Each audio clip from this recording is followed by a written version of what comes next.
নমস্কার, 7 নিউজ নেটওয়ার্কে আপনাদের স্বাগত। সদ্য প্রয়াত হয়েছেন বর্ষিয়ান সিপিআইএম নেত্রী পানিহাটির প্রাক্তন বিধায়ক তানিয়া চক্রবর্তী।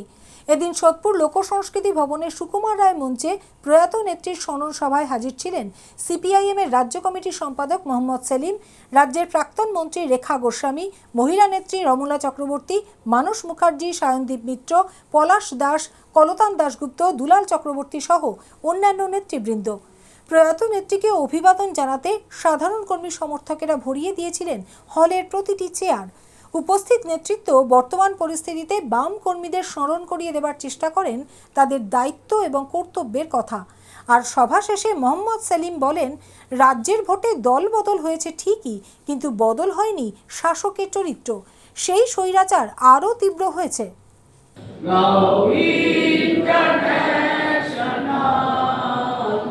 বিলাপে মানবুরা শেষ যুদ্ধ শুরু আজ কমরে এসো মোরা মিলি একসাথ ইন্টারন্যাশনাল বিলাপে মানবুরা।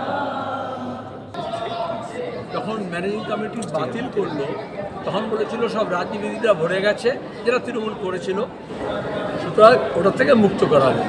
তারপর দেখা গেল আবার সেই রাজনীতিবিদ, বিধায়ক, সাংসদ তাদের সাঙ্গপাঙ্গদেরকে ঢুকিয়েছে। আসলে এটা শিক্ষা ব্যবস্থা দখল করতে চাই, যেমন টিএমসি করেছে।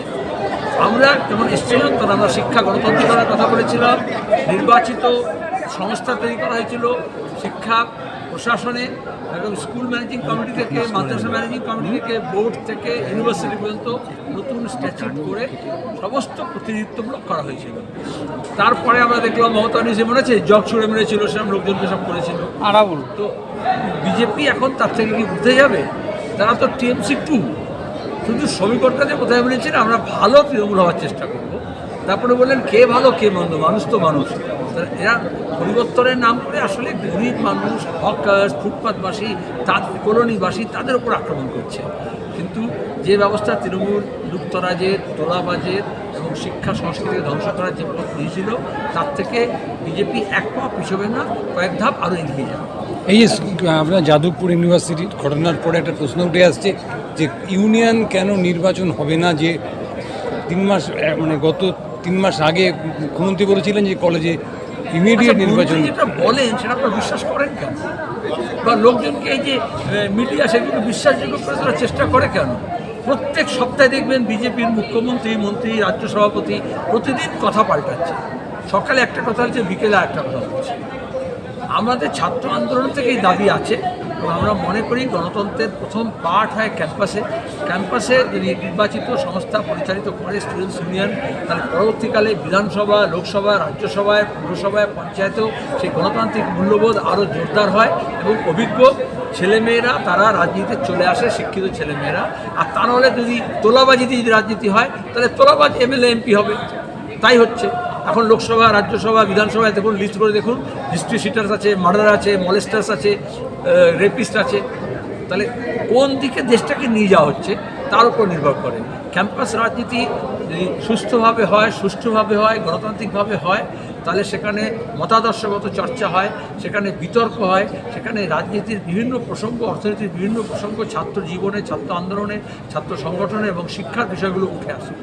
সেটার ব্যাপারে একটা মত তৈরি হয়। সেটা না হলে গুন্ডা এবং মস্তান দিয়ে গেট টপকে, এখন আগে যেমন তৃণমূল পাঠিয়েছিল এখন সেরকম গেরুয়া বাহিনী পাঠাচ্ছে, সেরকম মস্তানদেরকে তাণ্ডব করছে। পানিহাটিতে আমাদের এই স্মরণ সভার জন্য পতাকা লাগাবে আমাদের কমরেডরা, সেখানে গিয়ে বিজেপির মস্তানরা এসে হামলা করে দিল। তাহলে ওরা যেটা চাইছে আধিপত্য, ওরা যেটা চাইছে প্রশ্নহীন আনুগত্য, ওরা যেটা চাইছে তাদের মস্তান রাজ, গুন্ডা রাজ কায়েম করতে, যাতে লুটতরাজ করতে পারে। এবং সেখানে কোনো গণতান্ত্রিক পরিষদ তারা দিতে চায় না। লড়াইটা তো এখানেই। আর সেখানে নতুন প্রজন্ম অনেক ভালোভাবে এটা বুঝেছে যে তাদের শিক্ষা, দীক্ষা, সৃজনশীলতার কিছুই স্ফুরণ হবে না যদি গণতান্ত্রিক পরিসরটাকে আমরা ফিরিয়ে না আনতে পারি। সে লড়াই চলছিল, আরও তীব্র হবে। 11 সালে সেন্সাসে আমার কলকাতা শহরের মানে পথবাসীর সংখ্যা ছিল 7,551 জন, আর আজকে দাঁড়িয়ে একটা বেসরকারি সংস্থার অনুযায়ী দেখা যাচ্ছে প্রায় 1.5 লক্ষ ছাড়িয়েছে। ফুটপাতবাসীদের দুধে লাথি মারা হচ্ছে। কৃষকের সমস্যা যদি না মেটে, কৃষি সমস্যা যদি সমাধান না হয়, কৃষি যদি লাভজনক না হয়, কৃষক যদি ফসলের দাম না পায়, ফসল অধিকার না পায়, ভূমি সংস্কার যদি ঠিক না হয় এবং সেখানে দাঁড়িয়ে যদি তার অধিকার সেখানে প্রতিষ্ঠিত না হয়, সেখানে যদি রুরাল কর্মসংস্থান যদি না হয়, গ্রামীণ কর্মসংস্থান না হয়, যে কারিগরি দক্ষতা আছে, যে আর্টিসানশিপ আছে, সেগুলো যদি লুক্রেটিভ না হয়, পেশার জায়গায় সেটা যদি কম্পিটিটিভ না হয়, তাহলে গ্রাম থেকে শহরে চলে আসবে। বামফ্রন্ট সরকারের এটাই সাফল্য ছিল, দারিদ্র্য সীমার নিচে থেকে মানুষকে যখন তোলা হয়েছিল তখন শহরের লোকজন কমেছিল এবং গ্রামে এবং ছোট মাঝারি শহরে আরও লোকজন বেড়েছিল। এখন দাঁড়িয়ে আবার উল্টো হচ্ছে, মাইগ্রেশন হচ্ছে। এখন এটার মন্ত্রীর অপদার্থতা, সে জিজ্ঞেস করছে আপনি কেন আপনার ঘর বাড়ি নিয়ে কোথেকে এসছেন, এখানে ফুটপাতে কেন আছেন।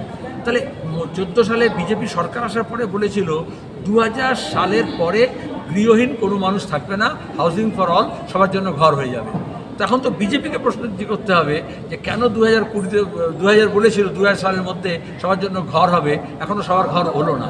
আবাসনে দুর্নীতি হলো শহর এবং গ্রামীণ আবাসনে, কিন্তু ঘর লোকে পেল না।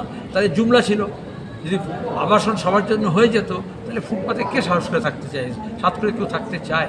তাহলে নিজেদের ব্যর্থতা রাখতে এখন ওই অসহায় শিশু আর অসহায় মায়ের ওপরে অত্যাচার হচ্ছে। সোদপুর থেকে চন্দন সেনগুপ্ত এবং শ্যামল পালের রিপোর্ট 7 এবেক নিউজ নেটওয়ার্ক। আরও বিভিন্ন খবরের আপডেট জানতে হলে অবশ্যই সাবস্ক্রাইব করুন 7 এবেক নিউজ নেটওয়ার্ক চ্যানেলটি, কারণ আপনাদের একটা সাবস্ক্রিপশন আমাদের কাছে অত্যন্ত মূল্যবান। পাশাপাশি অবশ্যই ফলো করুন আমাদের হোয়াটসঅ্যাপ চ্যানেলটিও। Jai Hind.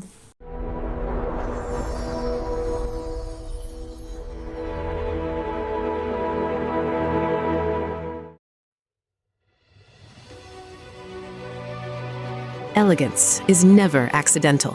It is chosen, curated, defined by intention. In a world of excess, true luxury whispers. It does not compete. It does not demand attention. It commands it. At B20s, we create more than jewelry. We shape presence.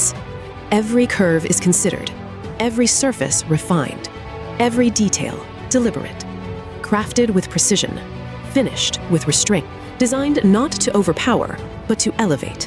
Because luxury is not about display, it is about distinction.